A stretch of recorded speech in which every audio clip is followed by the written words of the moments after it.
audio jungle.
चलिए, good afternoon everyone. Good afternoon. तो ma'am का सेशन हो चुका है। मैम ने क्या क्या बताया?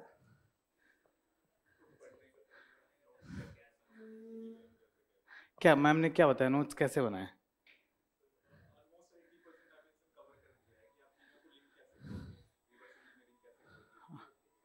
अच्छा अच्छा, ठीक है, तो हम भी तो वही बताएंगे। मैं सब्जेक्ट अलग है, लेकिन कुछ एक रिवीजन का टेक्निक मैं बताऊंगा, है ना। करेंट अफेयर रिलेटेड ही रिवीजन का टेक्निक बताऊंगा। मैं खुद उसका इस्तेमाल करता था। मैं जो भी पढ़ता था, चाहे करेंट हो या स्टैटिक हो, उसको 7 रिवीजन करता था। 7 बार क्यों? कुछ नहीं, धोनी के फैन है, सीधी बात। मतलब ऐसे 5 बार भी रिवीजन कीजिएगा, अच्छी बात है। 7 रिवीजन, 5 रिवीजन में जो टाइम लगता है, मतलब 7वां रिवीजन एक दिन में होता है हर चीज का। मैं आज दिखाऊंगा कैसे, ठीक है। तो 2025 का, अच्छा मैम ने ये सब बता दिया होगा कि 1/3 से ज्यादा क्वेश्चन आपका करंट अफेयर का आता है ना। ऐसे भी क्वेश्चन होते हैं जो डायरेक्ट करंट अफेयर के हैं, ऐसे भी क्वेश्चन हैं जो करेंट से रिलेटेड स्टैटिक है। एग्जाम्पल कुछ दिखा है मैम ने? हाँ, मैं भी दिखाऊंगा आपको कुछ क्वेश्चंस, पॉलिटी का, कुछ आईआर का। और मैम ने कहा होगा कि करंट अफेयर मैगजीन है, PT 365 है ना। तो जो पहले हम लोग पॉलिटी में देखते हैं, तो पॉलिटी आपको पता है कितना इंपॉर्टेंट सब्जेक्ट है। मुझे लगता है कि जो भी सीरियस एस्पिरेंट हैं, जो प्रीलिम्स निकालते हैं, 2 सब्जेक्ट तो उनका बिल्कुल शानदार होता है, एक पॉलिटी, दूसरा इकोनॉमी। इस दोनों सब्जेक्ट के बिना, ऐसे ज्योग्राफी भी शानदार होता है। पिछली बार से ज्योग्राफी के सवाल बहुत सारा पूछने लगा, नहीं तो 4-5 साल का गैप था, 4-5 सवाल ही पूछे जाते थे। हम लोग टाइम पे बहुत पूछे जाते थे, लेकिन बीच में वो गैप काफी बना है। अब शायद दोबारा ज्योग्राफी का क्वेश्चन पूछने लगे। तो सीरियस एस्पिरेंट के पॉलिटी और इकोनॉमी तो अच्छा होता ही है, अगर आपका वो वीक है तब तो दिक्कत है। इन्वायरमेंट के साथ क्या है कि कितना भी अच्छा कर लो, है ना। अब मालूम चला कि एक नदी पढ़े कि फलाना बायोस्फीयर रिजर्व से वो नदी बहती है, ये पता भी नहीं था कि 2 नदियां बहती है, एक ही पढ़ा है, दूसरा पूछ दिया, गलत करके आ जाएंगे। तो उसमें रैंडमनेस बहुत ज्यादा है। हिस्ट्री तो ऐसा हो गया है, बहुत ज्यादा रैंडमनेस। कभी कभी लगता है कि PCS लेवल का पूछ रहा है, खासकर मेडिवल के कुछ क्वेश्चंस। जो आपका पॉलिटी और इकोनॉमी में क्यों लो सीरियस एस्पिरेंट का स्ट्रांग होता है? क्योंकि आसान, सबसे आसान सवाल इकोनॉमी में पूछता है। अगर आपका इकोनॉमी आपको टफ लगता है, स्टिल आपको बहुत बढ़िया से करना है, क्योंकि सबसे आसान। क्यों आसान सवाल पूछता है? अगर उसमें टफ पूछा तो भैया टीचर से लेके स्टूडेंट तक सबको दिखते हो जाएंगे। एक्चुअल सेंस में जो जनरल स्टडीज बोलते हैं, वो इकोनॉमी मुझे दिखता है। लेकिन अब वो हिस्ट्री में तो बहुत ज्यादा प्रवेश कर गया अंदर, पॉलिटी में भी करने लगा है। ऐसे ऐसे सवाल पूछने लगे हैं जो इन जनरल आप कुछ सवाल, सब नहीं, कुछ सवाल जो इन जनरल आप नहीं पढ़ते हो उतना डिटेल में, वो भी पूछ रहे हैं। तो हल्का सा अंदर जाके प्रवेश करने लगा, लेकिन इकोनॉमी में वो नहीं है ना। इसलिए आपको इकोनॉमी और पॉलिटी 2 सबसे स्ट्रांग करना है। जो करेंट अफेयर, आज करेंट अफेयर की बात करेंगे। आप मैगजीन पढ़ते हो, PT 365 पढ़ते हो, तो मौलिक अधिकार। अच्छा, करेंट अफेयर को भी आपको देखिए, विजन जो बनाता है करेंट अफेयर, तो बनाने वाले PYQ जरूर देखते होंगे। तो PYQ वो तो देखते ही हैं, आपको भी देखना है। मतलब ऐसे तो भाई PYQ रगड़ना है, जम के करना है, लेकिन करेंट पढ़ते समय भी PYQ देखना है। उसका क्या कारण है? एक तो जितना बार PYQ देखोगे उतना फायदा है, इसलिए बहाने निकालने बड़े आवश्यक हैं। आपको बहाना, हर समय बहाना होना चाहिए कि हमको PYQ देखने का एक बहाना होना चाहिए। जितना देखोगे उतना मजेदार है। और दूसरा कि करंट में इनफाइनाइट कंटेंट है, किसको किसको पढ़ोगे, किसको अंडरलाइन करोगे, है ना। तो जब आप देखते हैं इसका PYQ, ये तो ट्रेंड एनालिसिस है, उसके बाद क्वेश्चंस देखोगे तो समझ में आएगा। जैसे पिछले 10 साल में 28 क्वेश्चन सीधे कहाँ से पूछे हैं, फंडामेंटल राइट, DPSP और फंडामेंटल ड्यूटी के सेक्शन से, मतलब 2.8 क्वेश्चन का एवरेज है, लगभग 3 क्वेश्चन का एवरेज है। उसी प्रकार से जो संसद में है 2.5 क्वेश्चन का एवरेज है। तो आप देखिएगा 5 से ज़्यादा क्वेश्चन इस 2 चैप्टर से है। अगर इस पे कोई करेंट है तो हम लोग काफ़ी डिटेल में उसको पढ़ेंगे, उतना अच्छे से उसका कंटेंट तैयार करेंगे। कंटेंट करेंट तो करना ही है, साथ में कंटेंट भी तैयार स्टैटिक को और अच्छे से करना है। लेकिन हम लोग देखते हो कि नागरिकता संबंधी जो है, किधर है, हाँ ये एक क्वेश्चन पूछा है 10 साल में, तो इसका मतलब ये नहीं है कि इंपॉर्टेंट नहीं है, बट फंडामेंटल राइट से ज़्यादा इंपॉर्टेंट नहीं है। अब नागरिकता संबंधी जो इतना न्यूज आता है, खासकर CA और NRC का न्यूज आता रहता है ना, तो आप बहुत डिटेल में अगर उसको पढ़ोगे, खूब वीडियो देखोगे, बहुत ज़्यादा फायदा नहीं होगा। तो करेंट में ये जरूर देखना है कि हमारा, और हर एक सब्जेक्ट में ऐसा विजन अपने PDF भी PYQ का अपलोड हो चुका है, ऐसा गोला बना के आपको पाई चार्ट देता है, आप वहाँ से भी, और साथ में सवाल तो करना ही। अब देखिए जरा, मैं इंग्लिश में क्वेश्चन है, मुझे लगता है कि आप लोगों को दिक्कत नहीं होनी चाहिए। एक्चुअली हिंदी में इतना जल्दी हम इसको यहाँ पे नहीं डाल पाए, लेकिन जस्ट हम एग्जाम्पल के रूप में हम लोग सॉल्व नहीं करेंगे क्वेश्चन। डिलिमिटेशन कमीशन है, मतलब परिसीमन आयोग। ये क्यों चर्चा में था, क्योंकि जम्मू कश्मीर में के लिए परिसीमन आयोग का गठन हुआ था। क्या इस बार चर्चा में है? आप PT 365 में देखोगे पहला या दूसरा टॉपिक यही है, इस बार भी चर्चा में है। तो PYQ में जो टॉपिक आया है उसको अच्छे से करना है, तो PYQ के हिसाब से करोगे, क्या करेंट के हिसाब से करोगे, इसको खूब बढ़िया से करोगे। तो दोनों जगह यहाँ पे हिट हो रहा है। 24 में सवाल पूछा है परिसीमन आयोग पे, आपको इस बार भी चर्चा में है, तो आपको अच्छे से करना है। अब देखो, कोई लैंग्वेज को 8वीं अनुसूची में शामिल करने के लिए पिछला बार डिमांड चला, तो प्योर स्टैटिक क्वेश्चन, करेंट के हिसाब से प्योर स्टैटिक क्वेश्चन पूछ दिया। इसमें कहीं कोई लैंग्वेज है नहीं, लेकिन 8वीं अनुसूची का स्टैटिक क्वेश्चन पूछ दिया। एक तो इन जनरल आप अनुसूचियां बड़ा अच्छे से तैयार करते हो, पिछले 5 साल में 4 बार 5वीं और 6ठी अनुसूची पूछा है, तो वहां से भी आपको ये समझ में आया कि ये तो खैर 8वीं अनुसूची है, लेकिन मैं कुछ समझाने का प्रयास कर रहा हूँ। 5वीं और 6ठी अनुसूची बहुत इंपॉर्टेंट है, पिछले 5 साल में 4 बार, पिछले 10 साल में 5 या 6 बार पूछा है 5वीं 6ठी अनुसूची। क्या 6ठी अनुसूची न्यूज में रहा है क्या पिछले साल 24 में? न्यूज में रहा है 6ठी अनुसूची? क्यों? लद्दाख को 6ठी अनुसूची में शामिल करने के लिए खूब प्रोटेस्ट हुआ है, शांतिपूर्ण प्रोटेस्ट हुआ है, डेमोक्रेटिक तरीके से प्रोटेस्ट हुआ है, काफी न्यूज में रहा है। तो क्या इस पर चांस बनता है क्या? दोनों जगह से हिट हो रहा है, PYQ से भी और करेंट से भी। तो यहां मैं ये प्रूफ करना चाह रहा हूं कि कैसे स्टैटिक क्वेश्चन पूछता है। अगर आपको न्यूज में आया तो उसका स्टैटिक जाके आपको अच्छे से करना पड़ेगा। कोई लैंग्वेज आया, इसका मतलब है 8वीं अनुसूची में कितनी भाषाएं हैं? 22 भाषाएं हैं। 22 भाषा हमको उंगलियों पे काउंटिंग होना चाहिए। मैं अपने समय में मैपिंग कर, उस भाषा जहां बोला जाता है उसका मैप पे मैंने लिख लिया, उससे और ज्यादा ब्रेन मैपिंग हो जाता है। 22वीं अनुसूची में इंग्लिश है, हाँ? उर्दू है? उर्दू है ना? तो क्या ये बताओ, अब यही से फिर सवाल बन जाएगा कि हर एक जो राज्य है, हर एक राज्य अपना राजकीय भाषा 1 या 2 है ना, या फिर 3, उस पर कोई संख्या निर्धारित नहीं है, बस राज्य पे ये छोड़ दिया गया है कि आपको जो राजकीय भाषा रखना है रखिए।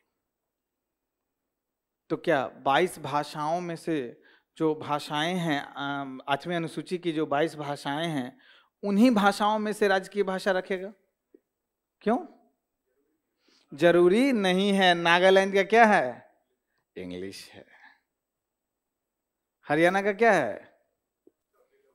हिंदी है। तमिल अब नहीं है, अब तो पंजाबी आ गया, लेकिन 10-15 साल पहले तक तमिल भी था। ठीक है, तो अब तो क्या है ना कि ऐसा, आगे वो भी एक सवाल देखेंगे कि पीछे जाके सवाल पूछता है। जैसे ईवीएम का सबसे पहले प्रयोग कब हुआ? न्यूज में है ईवीएम सबसे पहले प्रयोग कब हुआ भारत में, उसका किस लोकसभा में सबसे पहले प्रयोग कौन सी लोकसभा में हुई, ये सब भी अब फैक्ट ध्यान रखना है। ठीक है, अब देखो ये तो स्टैटिक है, निजता का अधिकार, लेकिन ये जो दिल्ली हाई कोर्ट ने आपका पर्सनालिटी राइट जो निजता के अधिकार के अंतर्गत आता है ना, तो इसीलिए ये चर्चा में रहा था। वैसे पिछले 5 साल में 3 बार पूछा है निजता का अधिकार। ठीक है, अब आईआर इन जनरल जो आप पढ़ते हैं, इन जनरल क्लास में भी जो आप पढ़ते हैं, तो स्टैटिक पढ़ते हैं। इन जनरल क्लास की बात मैं कर रहा हूं, उसका बैकग्राउंड, भारत बांग्लादेश संबंध में बैकग्राउंड के बारे में जानते हैं। जब आईआर पढ़ाया जाता है, जब तक एग्जाम दे तो 6-7 महीना निकल चुका होता है, कुछ नया करेंट आ चुका होता है, और जो विभिन्न प्लेसेस का मैपिंग नहीं कराया जाता है आईआर पढ़ाने में, फिर ज्योग्राफी बन जाएगा, है ना। तो आईआर सबसे बढ़िया है करेंट अफेयर मैगजीन। अगर आपने किसी कारणवश, खासकर फाउंडेशन बैच के बच्चे नहीं पढ़ पाते हैं मैगजीन रेगुलर, उसका कारण है कि 2-2 क्लास, 3-3 क्लास कभी कभी लगता है, सी सेट भी करना है, तो PT 365 one of the finest document. आप वहां पे जब थीम देखोगे तो महत्वपूर्ण संधियों के बारे में पूछेगा, वैश्विक सम्मेलन के बारे में पूछेगा, भारत में कूटनीतिक संबंध, ये सब आपको थीम पूछेगा। इस पे 2 सवाल रहता है, महत्वपूर्ण स्थल। अब ये कैसे करें? विभिन्न बहुत सारे ऑर्गेनाइजेशन है। आप जब PYQ एनालिसिस कीजिएगा तो आपको ऑर्गेनाइजेशन बहुत सारे मिलेंगे, न्यूज में भी बहुत सारे मिलेंगे। G20 है, GCC है, इंडिया में ये गंगा मेकोंग कॉर्पोरेशन है, SCO है, फिर आपका बिम्स्टेक है, सार्क है, ईस्ट एशिया समिट है, आसियान है, ASEAN +3 है, ASEAN +6 है, फिर आपका यूरेशियन यूनियन है ना, सुना आपने? फिर आपका इधर NATO है, यूरोपियन यूनियन है, उसके बाद आपका मर्कासूर है, नाफ्टा है, बहुत सारे ऑर्गेनाइजेशन, अफ्रीकन यूनियन है, आपका India related IORA, Indian ocean rim association IORA है ना, बहुत सारे ऐसे संस्था है।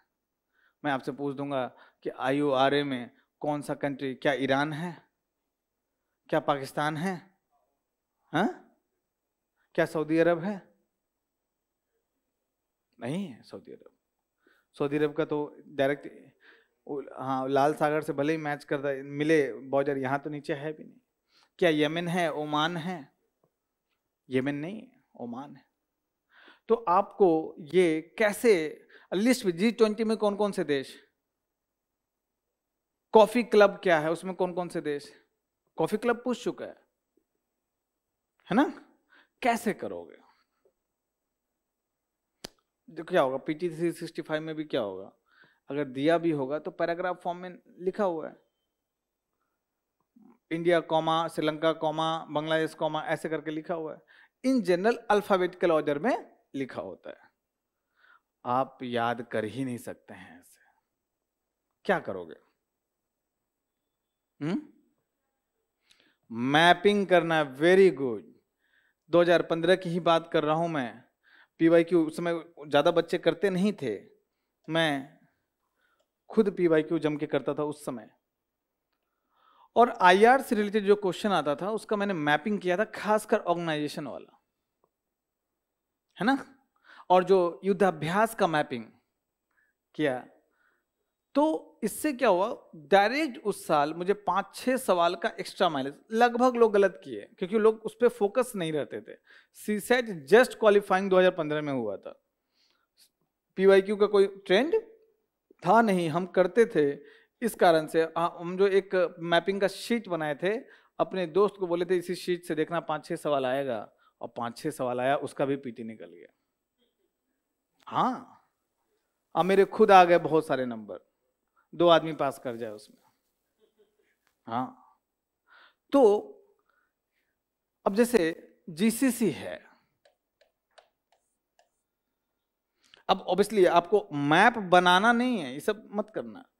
आपको क्या करना है, जाइए वहां पे गूगल पे और एक वर्ल्ड मैप पॉलिटिकल का मतलब,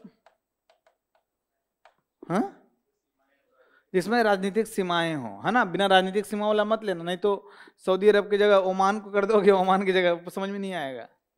और एक इंडिया मैप पॉलिटिकल,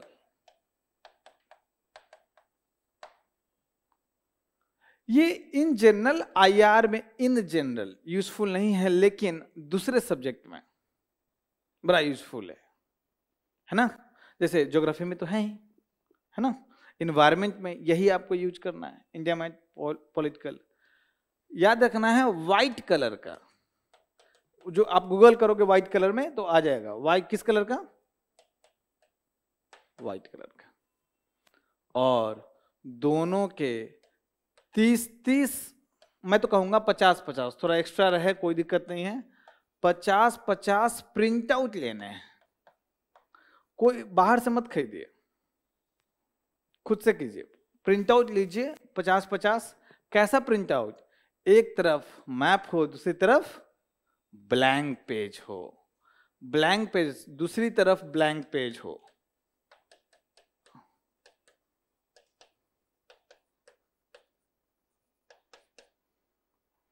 बहुत इंपॉर्टेंट, ठीक है। मैप आपने ले लिया, वर्ल्ड मैप। अब इस पे जैसे सार्क और बिम्स्टेक या सार्क का आपने मैपिंग कर लिया, सबसे आसान चूंकि सार्क है ना। मैपिंग कर लिया, कंट्री का नाम लिख लिया, ऊपर लिख दिया सार्क। अब वहीं नीचे में लिख लिया इसका हेड क्वार्टर कहाँ है, कब स्थापना हुई है, कब ये हुआ है, वो सारा डिटेल। जैसे ये मैप है और यहाँ पे आपने बड़ा सा लिख लिया सार्क, और ये मैप है, मैं पूरा बनाऊंगा नहीं, और आप सार्क का इंडिया के चारों तरफ जो भी है इसका मैपिंग कर लिया। और इसमें हेड क्वार्टर, ये सब चीज वहां लिख सकते हैं, हेड क्वार्टर। उसके बाद और क्या है, उसके स्थापना कब हुई, कब एस्टेब्लिश्ड हुआ, हाँ, हाल सबसे लेटेस्ट कब मीटिंग हुआ, है ना। तो हालिया सम्मेलन, आउटकम बहुत ज्यादा डिटेल में, ठीक है, थोड़ा सा आप ये कर लीजिए, एक पॉइंट लिख लीजिए, बहुत डिटेलिंग नहीं करना है, ठीक है। लेटेस्ट, खासकर G20 टाइप में 2-3 कर लीजिएगा लेटेस्ट, क्योंकि इंडिया का 2 साल पहले हुआ था जब दिल्ली साफ हुआ था। ठीक है, उसका दिल्ली फिर गंदा हो गया। उससे मालूम चला कि अगर पॉलिटिकल विल रहे किसी भी, तो भाई कोई भी मतलब शहर साफ हो सकता है। अब सोचिए कैसे गंदा हो गया, फिर अब साफ नहीं हो रहा है। तो ये समझ में आ रहा है। अब जैसे G20 का कर रहे हो तुम, अब उसमें 20 देश और 2 यूनियन है, यूरोपियन यूनियन और अफ्रीकी यूनियन। अफ्रीकी यूनियन जब इंडिया में दिल्ली में G20 का मीटिंग हुआ था तब शामिल किया गया।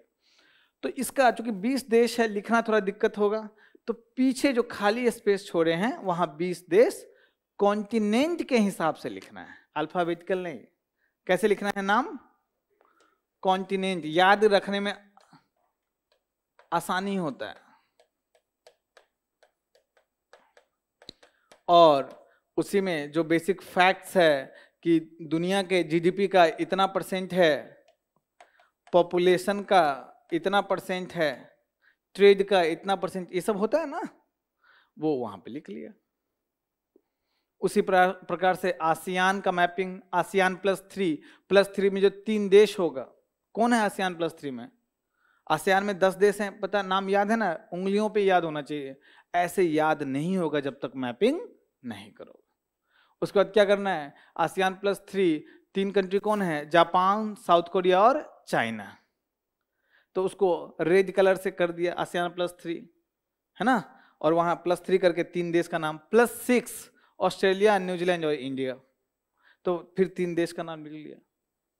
ईस्ट एशिया समिट, उसका अलग मैपिंग कर लिया, है ना। तो आप बोलोगे सर कितना करें, जितना दिख जाए कर लो, हम अपने टेबल पे रखिए हमेशा, कौन सी बड़ी चीज है, और मजा भी बहुत आता है, मजा भी बहुत आता है, ठीक है। तो ये, उसके अलावा कुछ मैप्स ऐसे हैं जो, जैसे कि हमेशा जो मिडिल ईस्ट है, जिसको मिडिल ईस्ट किसके पॉइंट ऑफ व्यू से बोलते हैं, अमेरिका के पॉइंट ऑफ व्यू से मिडिल ईस्ट बोलते हैं। भारत क्या बोलेगा, पश्चिम Asia, western Asia. Middle east का बहुत बढ़िया से मैपिंग होना चाहिए, प्लस जो जगह बार बार चर्चा में रहा है, जो जगह बार बार, ये गाजा पट्टी हो गया आपका, इधर वेस्ट बैंक हो गया, इधर आपका लेबनान, इधर सीरिया, ये आपका गोलन हाइट हो गया, गोलन हाइट। फिल्म्स में डायरेक्ट सवाल पूछता है, हाल ही में चर्चा में रहे गोलन हाइट किससे संबंधित है। तो ये मैपिंग आपको करना चाहिए। ये मैपिंग बैठ के नहीं किया जाता है, इसका मतलब ये भी नहीं कि खड़ा होकर किया जाता है। स्पेशल ये मैपिंग के लिए, खास कर ये मैपिंग के लिए आप टाइम नहीं निकालोगे। इससे पैरेलल प्रोसेस, टेस्ट दे रहे हैं, सवाल आया, मैप उठाया, उसमें मैपिंग कर लिया। PT 365 कर रहे हैं, है ना, सवाल आया, उसमें मैपिंग कर लिया। वो जगह कहाँ पे है, हाफा कहाँ पे है ना, तेल अवीव कहाँ पे है, लेबनान का जो ये एरिया है उसका राजधानी क्या लेबनान का, बेरूत कहाँ पे है, एक मैपिंग कर लीजिए। साथ में बगल में समंदर वमंदर भी है, यहाँ पे डेड सी है, और यहाँ पे जॉर्डन रिवर आता है, यहाँ जॉर्डन कंट्री है। और मजेदार बात कि ये आपको समंदर से टच करता है, इधर आपका ये जो पतला ऐसे, यहाँ पे सऊदी अरब है, और ये इजराइल, 2 तरफ से समंदर से टच करता है, भूमध्य सागर से और इधर हिंद महासागर से। तो वो स्ट्रिप का मैपिंग कर लिया, क्योंकि उसी जगह का हम ज्यादा मैपिंग के लिए बात कर रहे हैं। उसी प्रकार से साउथ चाइना सी के आसपास मैपिंग कर लिया, क्योंकि बहुत ज्यादा विवाद में रहता है साउथ चाइना सी। चाइना बोलता है कि पूरा मेरा ही है और किसी का नहीं है। उसको 9 डैश लाइन कॉन्सेप्ट बोला जाता है। उसको दूसरा नाम है काओ टंग। साउथ चाइना सी को क्या बोलते हैं, गाय का जीव। तो काओ टंग जो डॉक्ट्रिन है चाइना का, किसका है, तो भाई चाइना, मतलब चाइना का है, साउथ चाइना सी के संबंध में। तो वो मैपिंग आप कीजिएगा तो आपको खुद दिख जाएगा गाय का जीव की तरह है वो, है ना। तो इंपॉर्टेंट, खासकर अब रूस यूक्रेन के आसपास भी महत्वपूर्ण क्षेत्रों का मैपिंग करना चाहिए, ठीक है। तो ये आपका IR हो गया, मैपिंग से बहुत आसान हो जाता है। उसके बाद जो आपको क्लास में UN IMF ये सब पढ़ाया जाता है, PT 365 में होगा, उस सब में मार्क कर लीजिए, ठीक है। फिर अगला सब्जेक्ट है आपका सोशल इश्यूज। इसमें PT 365 उठा लीजिए, जो रिपोर्ट्स आए हैं कुछ जैसे कि ग्लोबल हंगर इंडेक्स में भारत की क्या रैंकिंग है, क्या सुधार हुआ है कि नहीं, और सबसे इंपॉर्टेंट है जो महत्वपूर्ण इंडेक्स हैं उसमें कौन कौन से संकेतक हैं। महत्वपूर्ण में, हर चीज में नहीं। ग्लोबल हंगर इंडेक्स बहुत फेमस है, HDI काफी पुराना हो गया, अब नहीं पूछता है, लेकिन फिर भी देखना है। HDI से ज्यादा इंपॉर्टेंट, क्योंकि सबसे फेमस है इंडेक्स वो, है ना। तो इस प्रकार से आप वहां पे मार्क करते रहिए। ये सब चीज में PT 365 में ही नोट्स बनाना है, मैं दिखाऊंगा आज कैसे। उसके बाद स्वास्थ्य, शिक्षा, कमजोर वर्ग, इससे संबंधित योजनाएं जो आएंगी, तो योजना का एक हम डेमो देंगे अभी कि कैसे नोट्स बनाया जाता है। कल्चर में, आर्ट एंड कल्चर में जो इंपॉर्टेंट टॉपिक है आजकल, आर्ट एंड, सोचो इतना स्टैटिक सब्जेक्ट है, इसमें करेंट पूछ रहा है, जाती नहीं है, मतलब अब ट्रेंड जो ऐसा ही है। तो इसमें देखिए पिछला बार बोला कि कौन सा UNESCO tangible world heritage site है। यूनेस्को का टेंजिबल वर्ल्ड हेरिटेज साइट और इनटेंजिबल वर्ल्ड हेरिटेज, नाम सुने हो ना, अमूर्त धरोहर, उस सब का आपको बढ़िया से, ज़्यादा दिक्कत हो विकिपीडिया का प्रिंट आउट ले लीजिए। वैसे मतलब विजन में इसका दिया होगा अगर चर्चा में है तो, लेकिन अगर चर्चा में नहीं भी है तो ये दोनों लिस्ट तो आपको पूरा तैयार होना चाहिए। खासकर इंटेंजिबल वर्ल्ड हेरिटेज में जो जितने होंगे, कलबेलिया होगा, मोदियाट्टम होगा, सबके बारे में डिटेल में पढ़ना है। PYQ देखिए, सवाल 2-3 साल में एक ना एक रहता है। ये चर्चा में था, शांति निकेतन शामिल किया गया था, चर्चा में था। उसी प्रकार से उपनिषद भी चर्चा में था, सवाल पूछा है। उसके बाद आपको, मैं पूरा सवाल नहीं ला पाया, मिस हो गया हमसे, गरबा डांस को किस में शामिल किया गया था? देखो इंटेंजिबल कल्चरल हेरिटेज में गरबा डांस है ना। तो ये सब चीज आपको रहता है चर्चा में, PT हिस्ट्री 5 में भी होगा, और अलग से भी थोड़ा आप नजर खुला रखिए, कोई पॉइंट मिलता है। होता है बहुत बार क्या होता है कि हम लोग का सोर्स 10 हो जाता है और रिवीजन ठीक से नहीं कर पाते हैं। अगर आप कोई इंपॉर्टेंट चीज है, जैसे इस तरीके का चीज, और क्वेश्चन आ गया आपके टेस्ट सीरीज में, और आपने PT हिस्ट्री 5 पढ़ा है, याद है कि वहां पे है, टेस्ट सीरीज से इंपॉर्टेंट फैक्ट्स को PT हिस्ट्री 5 में शामिल कर लीजिए। एक पर्टिकुलर सोर्स होना चाहिए जिसको बार बार हमें देखना है। सरकारी योजनाएं, सरकारी योजना कैसे ये किया जाता है आपको बता दूं, भर भर के 300 से 500 स्कीम के बीच में स्कीम है।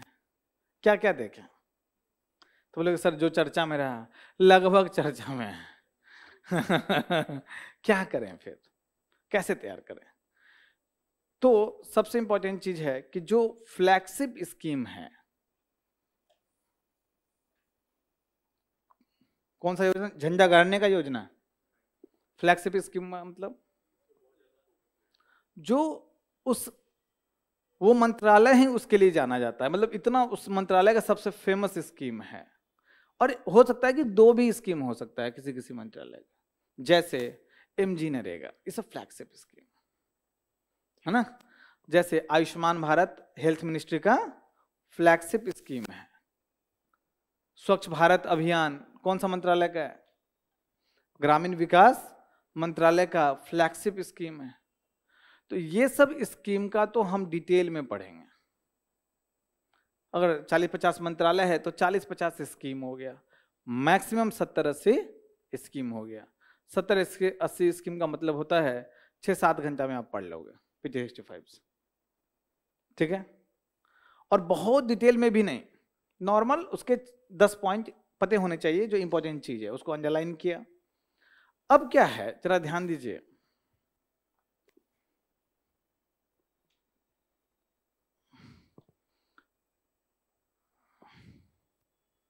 यहाँ पे मैं लाइव डेमो देना चाहता हूँ, इसलिए मैंने डाउनलोड नहीं किया है। विजन IAS,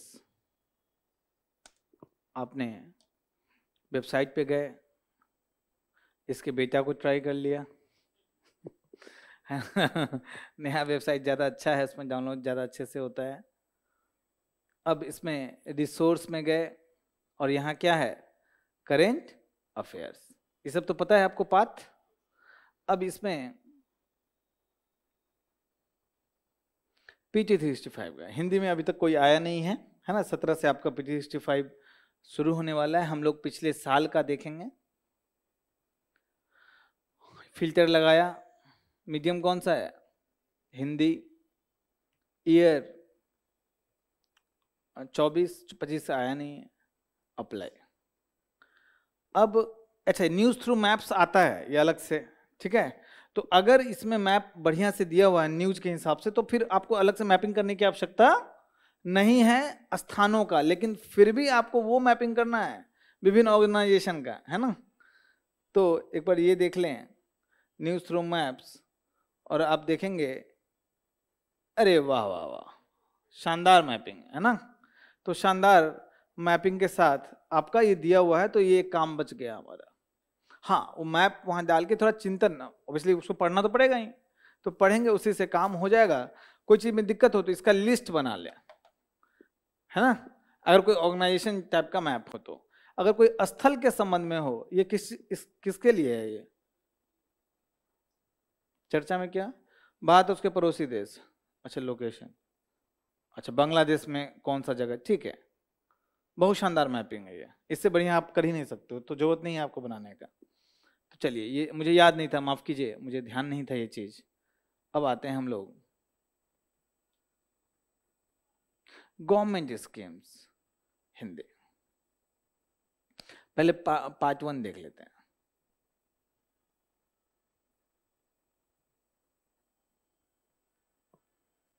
इसमें मैं दिखाऊंगा आपको कि किस प्रकार से जल्दी से आप, क्योंकि बहुत बड़ा डॉक्यूमेंट होता है ना, तो ये सब डॉक्यूमेंट में एक दिन से ज्यादा नहीं देना। हाँ, रिवीजन 7 बार करना है, लेकिन एक दिन से ज्यादा एक डॉक्यूमेंट में नहीं देना है आपके पास, चाहे टाइम हो तब भी नहीं। अब देखो,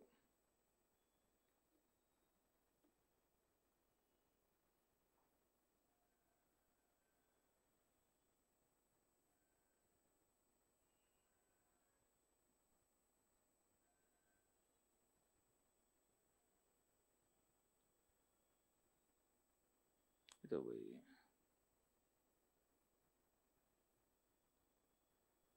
ठीक है।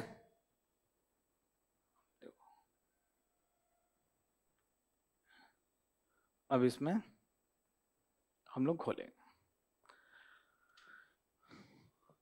आपको क्या करना है, ये इंडेक्स का प्रिंट आउट लीजिए। इंडेक्स ऐसे भी पूरा तो प्रिंट आउट तो होगा ही, यहां पे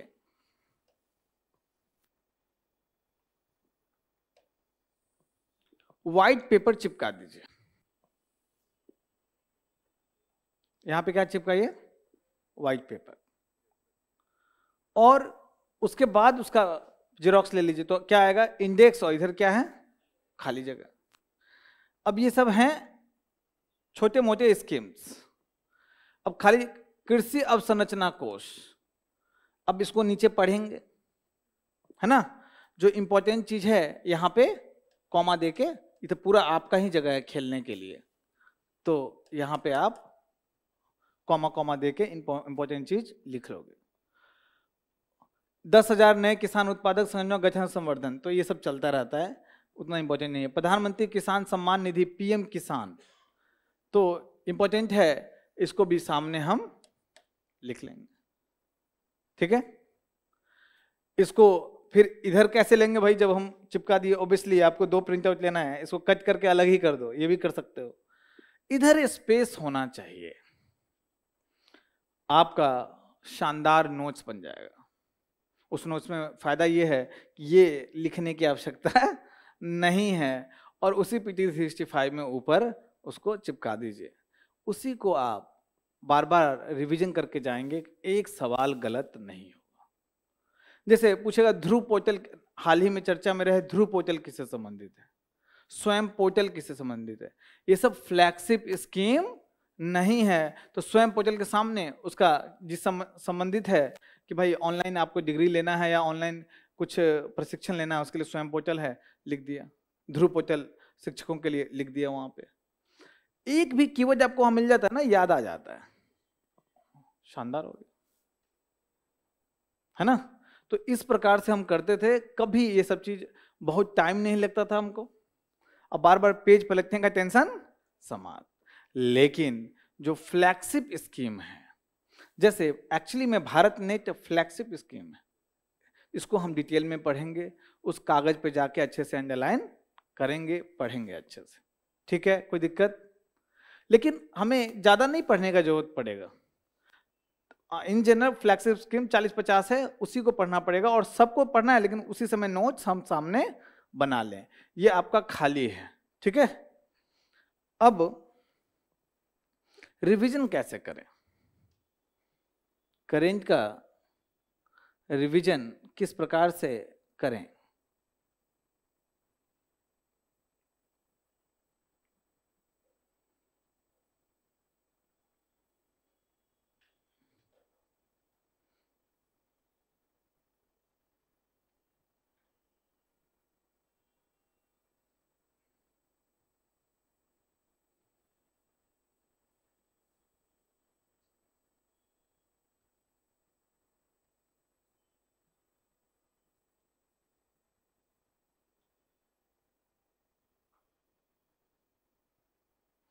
आगे मूव नहीं करता है।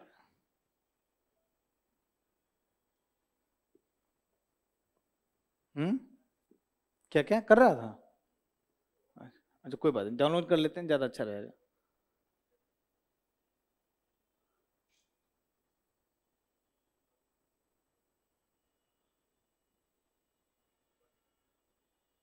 अब देखिए, अब आप ऑब्वियसली एक चीज़ और मैं यहाँ क्लियर कर दूं, चाहे आप ज्वाइन करें ना करें, जैसे भी आप, फ्री में पीडीएफ अवेलेबल है, आपको प्रिंट आउट फॉर्म में ही पढ़ना है। वो सोचिएगा लैपटॉप पे, मोबाइल पे, आईपैड पे नहीं पढ़ना है। मतलब मैं इसके लिए फोर्स करता हूँ आपको कि बिल्कुल नहीं पढ़ना है। आपको लगता होगा कि नहीं सर कहीं भी बैठे हैं पढ़ लेते हैं, ऐसे भी बड़ा इन जनरल। अभी तो मेन प्रॉब्लम क्या हो गया है आपको पता है कि नहीं, जो बिलियनर्स हैं जितने, वो अपने बच्चों को ऐसे स्कूल में भेजते हैं जहाँ पे मोबाइल और टैबलेट का यूज और स्मार्ट बोर्ड का यूज नहीं होता। पुराने 50 साल पहले चले गए हैं, क्योंकि न्यूजीलैंड और स्वीडन और नीदरलैंड ये सब में क्या हो गया, स्कूल से हटा दिया गया इलेक्ट्रॉनिक डिवाइस को। और हम लोग भी फेस करते हैं कि भाई पढ़ रहे हैं, जैसे ही कंसंट्रेशन बढ़ा वैसा ही एक नोटिफिकेशन आ गया। अब देखते हैं कि किसका नोटिफिकेशन है ना, फिर उसका रिप्लाई किया। जो स्टेटस लगाए हैं ये भी इंतजार होता है कितने लोग देखे हैं व्यू में जाके, इसलिए हम हटा ही दिए वहां से, है ना। तो ये सब आपके कंसंट्रेशन को समाप्त करता है। 5 स्कीम पढ़ोगे तो फिर दिमाग में आएगा कि एक चलो ना एक वीडियो देख लेते हैं यूट्यूब पे, है ना। और यूट्यूब पे एक वीडियो देखने लगते हो और उसी में मालूम चलता है कि शाम हो गया। होता है, सबके साथ होता है। तो कोई क्या होगा, अरे 1 मिनट का रील है, 2 मिनट बस 2 रील देख लेते हैं, 2 घंटा निकल जाता है। तो मोबाइल वोबाइल आप बिल्कुल लिटरली जैसे बंद करके रख के और बिना मोबाइल के लाइब्रेरी में जाइए। पहले जब मोबाइल फोन नहीं था, दुनिया नहीं चलती थी क्या? हाँ, घर पे बता दीजिए कि भाई मेरा मोबाइल सुबह ऑफ रहेगा, या ऑफ है मतलब हम पढ़ रहे हैं, आपको टेंशन नहीं लेना है ना। नहीं तो माँ को लगता है कि बाइक से एक्सीडेंट कर गया है, क्या हो गया है ना, क्या शिवम तुम्हारे साथ। और तो ये चीज ध्यान रखना बड़ा इंपॉर्टेंट है कि मोबाइल को हटा दीजिए, प्रिंट आउट लेके। अब इसमें हम पढ़ रहे हैं, अच्छा मैं पढ़ के सुनाऊंगा नहीं, मैं रिवीजन करने का टेक्निक बता रहा हूं।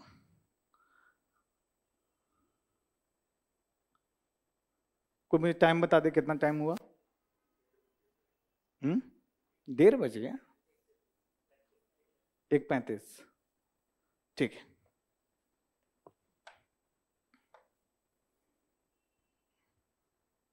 ठीक है, अब ये मान के चलो कि ये कागज है, कागज हमको तो यहीं लिखना पड़ेगा। आप कागज पे प्रिंट आउट फॉर्म में लिख रहे हैं।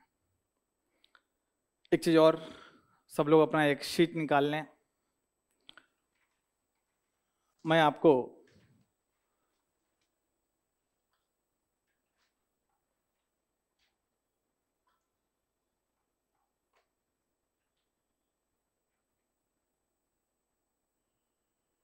चार महीने की रणनीति, आपको एक डायग्राम बनाता हूं, आपको वो डायग्राम बनाना है, बड़ा इंपॉर्टेंट है, ताकि एक क्लियरिटी रहे, ताकि एक क्लियरिटी रहे मैं इसको 15 जनवरी लिख रहा हूँ, मान के चल रहा हूँ कि कल से आप पढ़ना चालू करेंगे, ठीक है। तो 15 जनवरी लिख रहा हूँ और 15, अच्छा मैं वापस बनाऊंगा क्योंकि यहाँ पे जगह कम है, फिर डिलीट हो जाता है। मैं फिर से बनाऊंगा, यहाँ पे 15 जनवरी लिख रहा हूँ और यहाँ 15 मार्च। इस बीच में कितना दिन हो गया? 60 डेज। अच्छा, जो मैं ये लिख रहा हूं ये सारे सिर्फ करेंट के लिए नहीं, स्टैटिक के लिए भी ट्रू है। और करेंट का भी इसको मान लीजिएगा, कोई दिक्कत नहीं है। आपका फर्स्ट राउंड सब कुछ खत्म हो जाना चाहिए। फर्स्ट राउंड 60 दिन में, एक सब्जेक्ट मैक्सिमम 10 दिन, तो 6 सब्जेक्ट है, IR को जोड़ोगे तो 7 है ना। तो उसमें साइंस टेक और IR में अगर आपने PT 365 को रगड़ के कर लिया, गेम खत्म। तो 5-5 दिन उसको मैं मानता हूँ, 5 दिन साइंस टेक, 5 दिन IR, और पॉलिटी हुआ, इकोनॉमी हुआ, सारे सब्जेक्ट 10-10 दिन। तो 50 दिन में 5 सब्जेक्ट इंक्लूडिंग एनवायरमेंट और 2 सब्जेक्ट, तो 7, इससे ऊपर नहीं है। 60 दिन में हम लोग को खत्म करना है एक बार। उसके बाद ये चीज करेंट के साथ भी है कि 60 दिन में कैसे करेंगे वो भी बताएंगे। डेली, अभी जनवरी में डेली 1 आवर, जिन बच्चे का सीसेट मजबूत है उनको 2 आवर करेंट को देना है। मैं इसलिए बोला हूं मजबूत है, अगर मजबूत नहीं है तो भैया 1 घंटा इसका करेंट का निकाल को सीसेट का दो। अभी सीसेट करना बड़ा जरूरी है ना। 60 डेज में आपका समाप्त हो जाएगा। अगर एक, हम लोग जो कैलकुलेट करते हैं, इंजीनियर बच्चों से काम कराते हैं, 1 घंटा आप डेली पढ़ते हैं, है ना, तो एक सब्जेक्ट का 1 महीने का मतलब इकोनॉमी खत्म हो जाएगा या पॉलिटी खत्म हो जाएगा 1 घंटे में, मान लो 1.5 घंटे में, है ना। लकीर का फकीर नहीं बनना है। तो 60 डेज में आपका अभी जनवरी में 1-1 महीना, लेकिन फरवरी से 2 घंटा पढ़ना ही पड़ेगा, 1 घंटे में नहीं होगा। 2 घंटा करेंट को दीजिए, 60 डेज में आपका समाप्त हो जाएगा, ठीक है। उसके बाद 15 अप्रैल 30 डेज फर्स्ट रिवीजन। 2-2 घंटा डेली करोगे, 1 रिवीजन हो जाएगा 30 दिन। इन जनरल हम कैसे सबको सजेस्ट करते हैं, 1 घंटा नया महीने का पढ़िए और 1 घंटा पुराना जो पढ़े हैं उसको रिवाइज कीजिए, बेस्ट तरीका है। आप अपने हिसाब से उसको कर लेंगे। उसके बाद 30 अप्रैल 15 दिन सेकेंड रिवीजन। 30 अप्रैल, अभी देखो एक एक सब्जेक्ट को हम लोग कितना दिन, 10 दिन दे रहे हैं, 5 दिन, उसके बाद 2 से 2.5 दिन, मान लो 3 दिन, किसी को 18 दिन भी लग जाएगा, आग नहीं लग जाएगा, ठीक है। लकीर का फकीर फिर से 15 दिन के आसपास, 1-2 दिन आगे पीछे हो सकता है। उसके बाद आपका 8th of May 8 days third revision. किसी को 10 दिन भी लग जाए कोई दिक्कत नहीं है ना। उसके बाद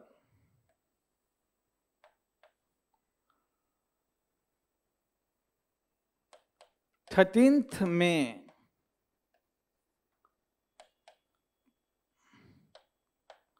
5 डेज फोर्थ रिवीजन। इसको आप अगर 10 भी अगर आप यहां लिखते हो, एक काम करते हैं, चलो चले ठीक है। उसके बाद आपका फिर से एक राउंड 20 तक, 28th में 7 डेज, थोड़ा सा ये हो गया, 7 दिन यहाँ कर दीजिए तो यहाँ 15 हो जाएगा, और 5 दिन यहाँ कर दीजिए तो यहाँ 20 रहेगा। ठीक है, इसका 5th रिवीजन 21, 22, 23, 23rd में 3 दिन 6th रिवीजन, और 24th में को 1 दिन है और 1 दिन में सब कुछ का रिवीजन करना होता है।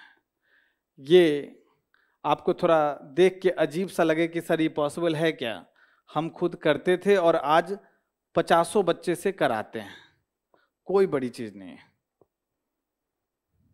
ठीक है, ये टारगेट होना चाहिए।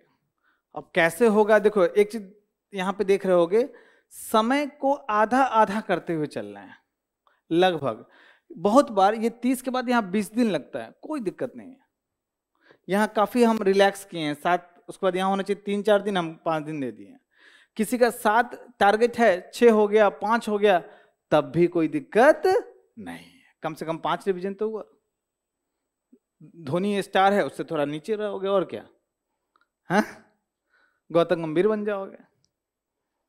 इस पर कंट्रोवर्सी हो जाएगा क्योंकि चलता रहता है ये सब। समझ में आ गया? तो हमने क्या किया, समय को आधा आधा कर दिया। हम तो पर्सनली बता रहे हैं, 15 में मैंने 7 रिवीजन किया था, है ना। उसके मेरे जो मार्क्स आए 150 के आसपास जीएस में, उसमें मेरे रिवीजन का कारण आया था। हो सकता है कि आपको फैक्ट कोई पूछे ना बता पाए, लेकिन जब वहां ऑप्शन में देखेंगे तो मैपिंग होता है, यहाँ पे सही करके आओगे। अब है कि सर ये कैसे करें, मजाक है क्या? हाँ देखो, जब पहली बार आप पढ़ेंगे कोई भी चीज, सिर्फ और सिर्फ ब्लू पेन यूज कीजिए। क्या यूज कीजिए? आप लोग अलग से ये लिख लिया ना, तो जो पहला राउंड है, first round, use blue pen to underline, use only blue pen, highlighter use नहीं करना है। तो मान लो अंडरलाइन किया, मुझे जो नहीं आ रहा है अंडरलाइन, मैं यहाँ पढ़ के नहीं कर रहा हूँ अंडरलाइन, आप लोग को पढ़ के करना है, मेरे पास उतना टाइम नहीं है ना। मैं ऐसे अंडरलाइन किया जो चीज़ मुझे कॉन्फिडेंस नहीं था। कुछ बच्चे क्या करते हैं, अंडरलाइन करते हुए पढ़ते हैं ऐसे ऐसे करके, नहीं, है ना। आपको वही चीज़ अंडरलाइन करना जो कि PYQ भी करते हो, जो आपको लगे कि नहीं ये चीज़ इंपॉर्टेंट है, उसी चीज़ को अंडरलाइन करना है जो आपको कॉन्फिडेंस नहीं है। ये जो पहला 60 दिन पढ़ोगे तो आपके इसमें अंडरलाइन होगा, है ना। जब सेकेंड राउंड जाओगे तो आपके हाथ में हथियार होगा येलो कलर का हाइलाइटर। कौन सा हथियार? फ्लोरोसेंट कलर का। देखियो ना, लड़कियां फ्लोरोसेंट कलर बोलती हैं, लड़के येलो बोलते हैं। हम लोग उच्चारण भी नहीं कर पाते हैं, है ना। येलो कलर का देखियो ना हाइलाइटर। तो मुझे मान लीजिए इसमें कॉन्फिडेंस नहीं है, ये पॉइंट में कॉन्फिडेंस नहीं है और ये सब में कॉन्फिडेंस है, तो मैंने उसी चीज को अंडरलाइन किया जिसको मुझे कॉन्फिडेंस नहीं है। क्या मैं ये पढ़ रहा हूं क्या? नहीं, वो उसी चीज को पढ़ूंगा जिसमें अंडरलाइन किया हुआ है। बात समझ में आ रहा है? हाईलाइट किससे किया? येलो कलर से, और किसी कलर से नहीं। एक्सपेरिमेंट किया हुआ है मेरा, ठीक है। तो फर्स्ट रिवीजन में क्या होगा? फर्स्ट रिवीजन में क्या होगा? अंडर लाइन को येलो कलर से हाईलाइट करना है, येलो कलर से हाईलाइट करना है, ठीक है। अब जब हम नेक्स्ट राउंड आएंगे तो क्या ये पढ़ेंगे क्या? नहीं। किसको पढ़ेंगे? जो येलो रंग से हाईलाइटेड है। 1 2 3 4 5। तो इसको हम क्या करेंगे? रेड कलर के हाइलाइटर से, क्योंकि आप लोग कागज में करेंगे, जब येलो के ऊपर रेड चलाओगे तो ये ऑरेंज बन जाता है, अच्छा लगता है। अगर पिंक विंक चला दी तो काला वाला हो जाएगा, ये ध्यान रखना। किस कलर से? रेड कलर से। मुझे अभी भी इसमें, इस फैक्ट में कॉन्फिडेंस नहीं मिला, इसमें नहीं मिला, मैं एग्जाम्पल के रूप में बोल रहा हूं, ये तीनों में मिल गया, या फिर इसमें नहीं मिला और इस दोनों में मिल गया तो उसको छोड़ दिया। मैं ये नहीं पढ़ूंगा, अंडरलाइन वाला नहीं पढ़ूंगा, सिर्फ किसको पढ़ूंगा? येलो कलर के हाइलाइटर से। तुम देख रहे होगे हर स्टेप में कंटेंट क्या करते जा रहे हैं? आधा आधा हो रहा है। तो इस स्टेप में क्या होगा? सेकेंड रिवीजन किसको पढ़ेंगे? येलो हाइलाइट को पढ़ना है और रेड कलर से हाइलाइट करना है, रेड कलर से हाइलाइट करना है। अब तो आप बोलोगे सर ये तो हाइलाइट भी हो गया, लेकिन अगली बार में हम क्या पढ़ेंगे? 1 2 3। येलो भी देखने की आवश्यकता नहीं। ये मत सोचना कि मुझे आधा करना ही है, आपका कम ही होता है, कोई बात नहीं, लेकिन उस चीज को आप नहीं छोड़ेंगे जिसमें कॉन्फिडेंस नहीं मिल रहा है, ठीक है? तो आप उसी अनुरूप चलिए। अब क्या पढ़ेंगे हम? रेड।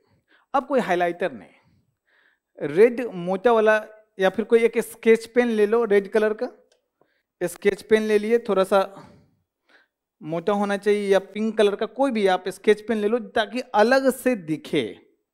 तो मुझे अलग से दिख रहा है, इसमें कॉन्फिडेंस हो गया, इसमें कॉन्फिडेंस हो गया, इसमें कॉन्फिडेंस मुझे नहीं हो रहा है, तो इसको या तो घेर दिया, या फिर ऐसे घेरने में क्या होता है ना, बहुत गंदा हो जाता है ना, तो ऐसे भी कर सकते हो, स्टार मार्क मार दिया, ठीक है? समझ में आ रहा है? तो अगली बार हम क्या करेंगे? तुमको लग रहा होगा कि बहुत ज्यादा सर ये तामझाम है, कोई तामझाम नहीं है। थर्ड रिवीजन में मैंने पिंक तक दिखे, या फिर red pink sketch pen use से, स्केच पेन से मार्क किया, स्टार मार्क कर दिया, या पी लिख दिया, कुछ आपका अपना होना चाहिए। अब जब हम अगली बार इस पेज पे आएंगे तो क्या ये पढ़ेंगे, ये पढ़ेंगे, ये पढ़ेंगे? नहीं, किसको पढ़ेंगे? जो मैंने स्टार मारा है। सोचो ना कितना, इतना बड़ा आर्टिकल में मुझे एक ही चीज पढ़ना पड़ रहा है, 2 चीज पढ़ना पड़ रहा है। बताइए, आसान है? बोलिए, क्या हो? आप समझ में आ रहा है कि कैसे 7 रिवीजन होता है? अभी तक तो, अब आगे बताएंगे आपको हंसी लगेगा कि ठीक है सर अगली बार हम सिर्फ स्टार वाला पढ़ रहे हैं, अब क्या करें? पूरा ऐसा ना हो कि आप होली खिलवा दें, हर रंग उसमें आ जाए। फिर हम क्या करते थे, मैं वो लिखूंगा नहीं, मैं बताता हूं। इस पेज पे गए, कोई लाओ एक बुक, अपना रजिस्टर लाओ, इस पेज पे गए और मुझे कॉन्फिडेंस इस पेज पे नहीं मिल रहा है जिसपे मेरा मार्क है, तो उस पेज को ऐसे फोल्ड कर लेते थे, उस पेज को ऐसे फोल्ड कर लेते थे।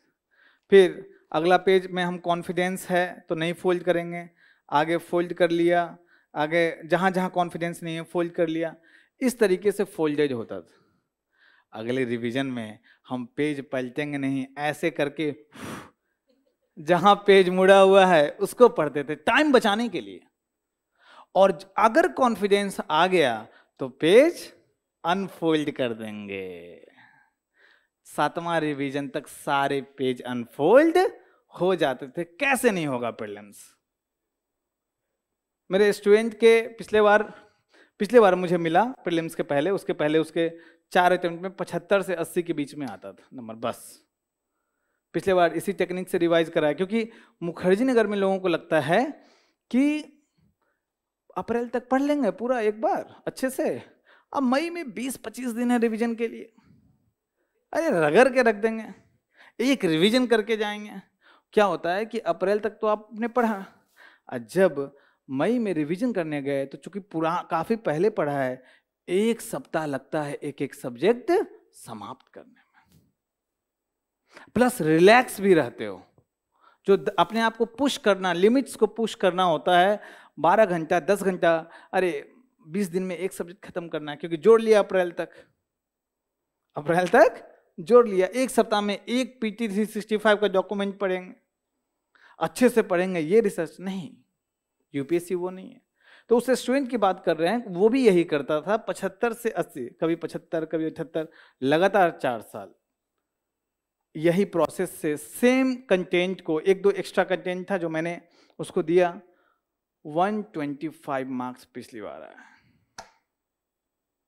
इतना कॉन्फिडेंट, जो बात है कि आप कितना भी पढ़ लो, 30 से 35 क्वेश्चन से ज्यादा कॉन्फिडेंस आपको नहीं रहेगा जिसमें ये होगा कि यही ऑप्शन है, 3 ऑप्शन हटा पा रहे हो। कितना क्वेश्चन? 30 से 35 मैक्सिमम, उसमें भी 4-5 गलत होगा, कोई बात नहीं, लेकिन यू आर कॉन्फिडेंट। बचे हुए 50 से 60 क्वेश्चन को इंटेलिजेंट गेस करना पड़ता है। समझ रहे हैं बात? भले ही टेस्ट सीरीज में 70-80 क्वेश्चन करना पड़ता हो, लेकिन यूपीएससी में 50 से 60 क्वेश्चन को इंटेलिजेंट गेस करना पड़ता है। वो जब नंबर ऑफ रिवीजन जितना बढ़ेगा, इंटेलिजेंट गेस में सही होने के चांसेस उतना ही बढ़ेगा। कुछ ना कुछ ऐसा हिंट मिल जाता है, इंट्यूशन मिल जाता है। ऊपर वाला भी देखता है कि अरे 7 रिवीजन के, बहुत बार होता है ना कि बजरंगबली देख लेना, हम तो मार रहे हैं बी ऑप्शन, 2 ऑप्शन एलिमिनेट कर लिया, बी और सी है कि आप देख लेना। बजरंगबली भी बोलते हैं 7 रिवीजन किया, कर दे इसका ठीक। खैर ये मजाक में बोल रहा हूं, लेकिन होता है किस सेंस में? इंट्यूशन के सेंस में, है ना। तो इसीलिए नंबर ऑफ रिवीजन, कोई 5 भी करता है ठीक है, लेकिन 1-2 रिवीजन पे जो है बड़ा रिस्की गेम है। रिस्की गेम क्या? फेल है। समझ में आ रहा है? बोलिए, आ रहा है ना? हाँ,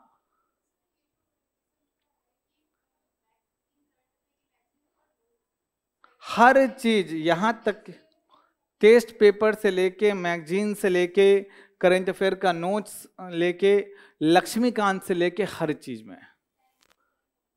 हाँ, ये जरूर है कि कुछ कुछ प्रोसेस पैरेलल होता है, जैसे मॉक टेस्ट पैरेलल प्रोसेस है। हो सकता है कि पहला 60 डेज में, जब आप पहली बार पढ़ रहे हैं, खासकर नया अटेम्प्ट वाले बच्चे, तो उनको क्या होता है कि टेस्ट अगर दोगे तो टेस्ट का मतलब होता है 1 दिन। कैसे टेस्ट का मतलब 1 दिन कैसे होता है? टेस्ट दिया 2 आवर्स में, उसका डीप एनालिसिस 6 से 8 आवर्स में होना चाहिए। अगर नहीं कर रहे हो तो मत दो टेस्ट। कुछ कोई बच्चे डेली 50 सवाल देते हैं, लिखते हैं कहीं कहीं जाके, मतलब अटेम्प्ट करते हैं, और उसका एनालिसिस नहीं कर रहे हैं, तो दिक्कत क्या है कि अगर 0 भी आउटपुट होता तो कोई दिक्कत नहीं था, नेगेटिव आउटपुट है उसका। एक तो टाइम बर्बाद हो रहा है, प्लस हर अधजल गगरी छलकत जाए वाला हो जाएगा। ए देखा हुआ है, मार दिया तुक्का, गलत है ना। तो ये ध्यान रखना है। तो आपका हर चीज में ये 7 रिवीजन का टेक्निक हर चीज में होना चाहिए। टेस्ट पेपर में मैं कभी और डिटेल में बताऊंगा, लेकिन इन जनरल क्या है कि उसमें आप जब पहला बार करते हो डीप एनालिसिस, तो जहां क्वेश्चन लिखा हुआ है ना, वहां खूब सारा स्पेस होता है, मार्जिन में स्पेस होता है, वहां आप कुछ कुछ फैक्ट्स अप्रोच पेपर से लिखते जाइए। जब उसका पहला रिवीजन करेंगे, उसके बाद वो आपका कंटेंट हो गया, वही प्रोसेस होना शुरू हो जाएगा। वही कलर का कोड का पेन लीजिए, वही स्केच पेन लीजिए, वही मार्कर लीजिए, उसको अपना कंटेंट बना लीजिए। कोई भी टेस्ट बिना OMR शीट के तो देना ही नहीं, बिना OMR शीट। और जब आप मार्क्स मिला रहे हैं तो OMR शीट के साथ मार्क्स मिलाइए, ठीक है? समझ में आ रहा है? तो किसी कोई डाउट हो बताइए। हाँ बोलिए।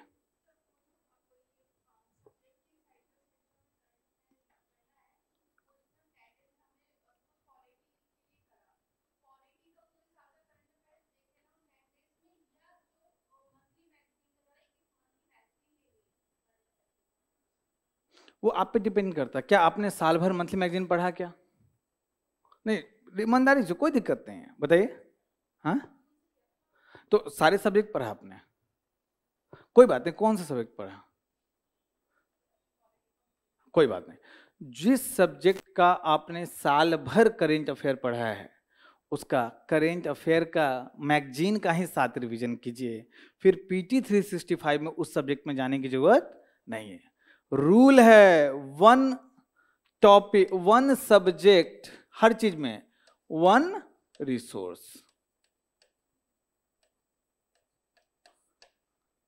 अगर नहीं पढ़ा किसी कारण से तो आप अदर सब्जेक्ट का फिर पीटी 365 अब आना शुरू हो जाएगा, उठाना शुरू कर दीजिए, ठीक है। पीटी 365 के साथ अच्छी चीज क्या है, खासकर इन्वायरमेंट, साइंस टेक और आईआर में, आर्ट एंड कल्चर में, कि रचना पड़ता है और बड़ा आसान है रचना, क्रोनोलॉजी में दिया हुआ है। अब मंथली मैगजीन में क्या होगा कि एक न्यूज अभी आया, एक 4 महीना बाद आया, वो एक साथ नहीं होता है। पीटी 65 में वो दिक्कत नहीं है। आप ये भी कर सकते हैं कि पॉलिटी और इकोनॉमी है ना, इसको आप मंथली मैगजीन से पूरा कर लें। इन जनरल लोग करते हैं इसलिए बोल रहा हूँ, और बचे हुए सब्जेक्ट को पीटी 365 से कर लें। हमेशा याद रखिए मध्यम मार्ग लेना बड़ा जरूरी है ना, क्योंकि मुझे भी पता है चाहे नाक रगड़ लो, मंथली मैगजीन हर महीने में हर सब्जेक्ट का खत्म नहीं हो पाता है। आईआर में बहुत ज़्यादा आर्टिकल्स होता है, आईआर में खासकर, और वही पीटी, क्योंकि प्रीलिम्स पॉइंट ऑफ व्यू से आईआर बहुत छोटा है, तो पीटी 365 उसका सबसे इफेक्टिव है। एक तो ये हो गया। एक चीज और, लास्ट बात, टाइम क्या हो गया, मेरे पास गरीब आदमी के पास घड़ी भी नहीं है, हाँ ठीक है। कितना कितना समय बचा हुआ है? 4 मिनट हो जाएगा, 4 मिनट में बात। अब ये बताइए कि ओएमआर शीट आप कैसे भरते हो, कब भरते हो? भाई भरे होगे, कभी भरे होगे, कब आप कब भरते हैं? नहीं, एक चीज पहले, हर क्वेश्चन वाइज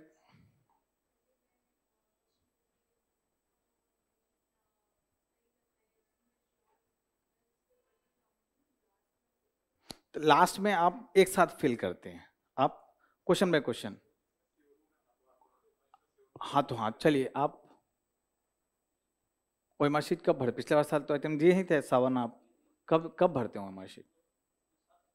साथ साथ 20-20, एनी अदर? 15-20-20, ठीक है। Any other? तुम आ गया लास्ट में। जो लोग लास्ट में भरते हैं उनको बीएनएसएस की कोई धारा के तहत हथकड़ी लगना चाहिए।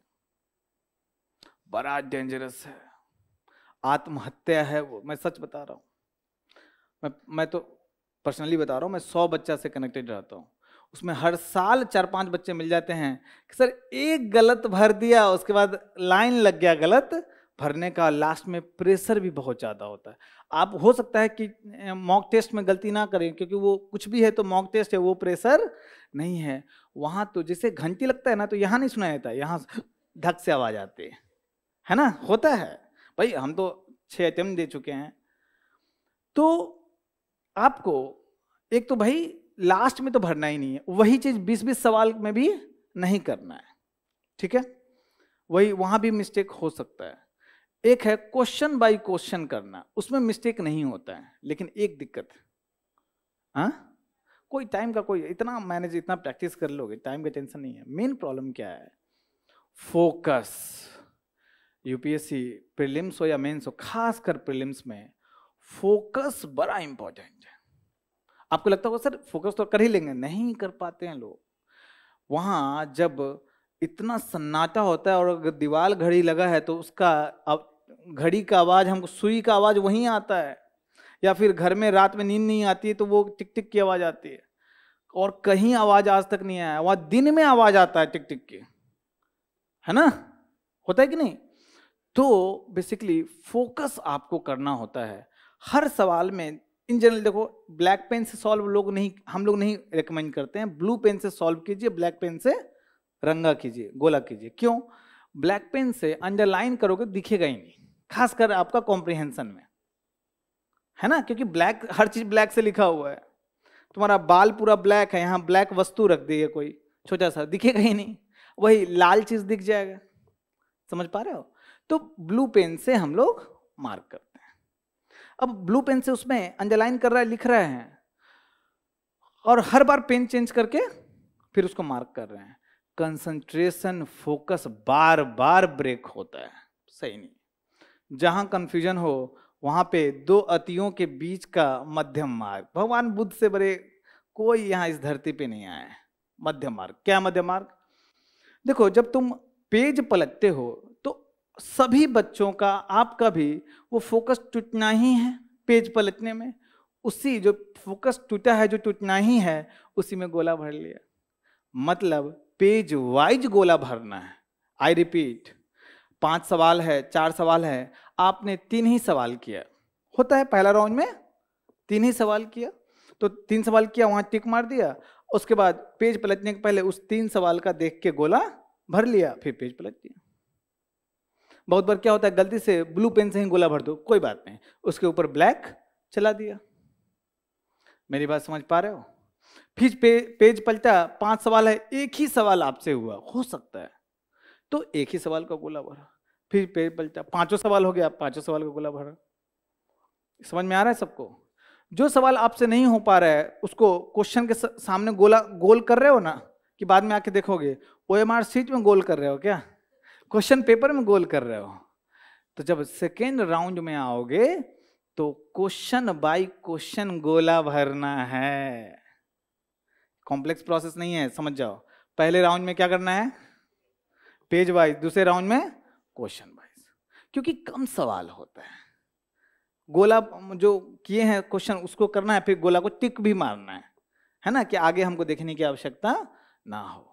मैंने मिनिमम 50 बच्चों से ये एक्सपेरिमेंट कराए हैं, आज तक एक बच्चे का एक गोला गलत नहीं भराया है आज तक। मतलब ये 1-2 साल में बोले हैं, जब से ये जिस तरीके से बच्चों को बताना शुरू किए, क्योंकि हम पहले बताते ही नहीं थे। क्यों? हम बोला तो इतना तो कॉमन सेंस है बच्चों के पास, क्या बताना है। जब बच्चे आके हमको बोलने लगे, सर 5 गोला गलत, 2 गोला गलत, अरे इतना बड़ा ब्लंडर, तुम सही सवाल में गोला भर गलत कर रहे हो, मतलब 2-3-4 नंबर का अंतर 1 नंबर में क्या हो जाता है ना। क्योंकि मेरा कभी गोला गलत नहीं भराया। एक गोला सी सेट का था, वो हम गोला भर रहे थे और चश्मा टूट के गिर गया, कहीं पहले से टूटा हुआ था, कुछ धक्का मुक्की में टूट गया होगा, हमको पता नहीं था। हम बी भर रहे थे, चश्मा जैसे गिरा सी पे आ गया हाथ, तब भी हिम्मत, मतलब होता ना, डर लग गया यार गलत गोला, लेकिन उसके बाद एक हाथ से चश्मा पकड़े हैं और एक हाथ से सही गोला भर रहे हैं। पेज वाइज भरेंगे, कभी गलत नहीं होगा। ठीक है, क्लियर? Any other question? अच्छा, ये जो मैंने बोला है गोला भरने का, तो आपको मॉक टेस्ट में प्रैक्टिस करना पड़ेगा। ये कोई फॉर्मूला नहीं है कि याद करके गए और वहां पे अप्लाई किया, प्रैक्टिस कीजिए। और ओएमआर शीट से चेक कीजिए कि आपका आंसर सही है कि नहीं, ताकि ये तो मालूम चले कि गोला सही भर रहे हो कि नहीं। गोला भरने का भी प्रैक्टिस करना पड़ता है। Any other question? Revision technique सीख गए आप, गोला भरना सीख गए, प्रीलिम्स हो गया, और एनी अदर क्वेश्चन बताइए। वो तो खैर हम लोग मिलते रहेंगे, बताते रहेंगे, वो थोड़ा लंबा है वो, लेकिन ये सब बेसिक करेंट अफेयर में समझ में आ गया कैसे ये करते हैं हम लोग। आधा पेज में वाइट, मतलब सफ़ेद चादर बिछा के उस पर लिखना है, ठीक है ना, आधा पेज को वाइट करके उसके सामने स्कीम्स को लिखना है, उसके बारे में पॉइंट फॉर्म में या फिर कॉमा दे दे के लिखना है। रिवीजन खच से होगा। क्या क्या? हाँ, तो ब्लैक पेन से आप करते हैं ना, तो लाइट और डार्क नहीं, मेन है कि ब्लैक पेन थोड़ा गाढ़ा होना चाहिए। हमेशा जो पेन लेना चाहिए मोटा इंक वाला लेना चाहिए, और जेल पेन नहीं, बॉल पेन मोटा, पतला वाला नहीं, ठीक है। मोटे वाले से भरना भी बहुत आसान, पतला वाला में करते रह जाओगे पेज भी फट जाएगा। और लगभग लोग, अभी तो वो दौर नहीं है, मैं पता नहीं क्यों बोल रहा हूँ, कहीं मैं भूल जाऊँ, एक वाइट कलर का गमछा खरीद लीजिएगा, सीरियसली, एकदम प्योर कॉटन गमछा। लड़कियों के पास दुपट्टा होता है, लड़कियों को दिक्कत नहीं है, लड़के खासकर, इतना धूप होता है, आपको राहत देगा। और सीसेट पेपर में ऐसे पसीना निकलता रहेगा, और आप जब गोला भर रहे हैं तो पूरा ओएमआर शीट खराब हो जाएगा, फेल कर जाएंगे। ये होता है ना, ये होता है, तो इसीलिए ध्यान रखना है। अच्छा, गमछा क्यों, रुमाल क्यों नहीं बोला? रुमाल की औकात नहीं है कि आपको पसीना, सीरियसली जून महीना, मई महीना, आप समझ रहे हो ना, ग्लोबल वार्मिंग तो और बढ़ा रहा है गर्मी, और आपको स्कूल से बाहर निकाल देता है, निर्दयी लोग। एनी अदर क्वेश्चन पीछे से? ठीक है, सेशन समाप्त करते हैं, मिलते रहेंगे हम लोग। चलिए, thank you, best of luck.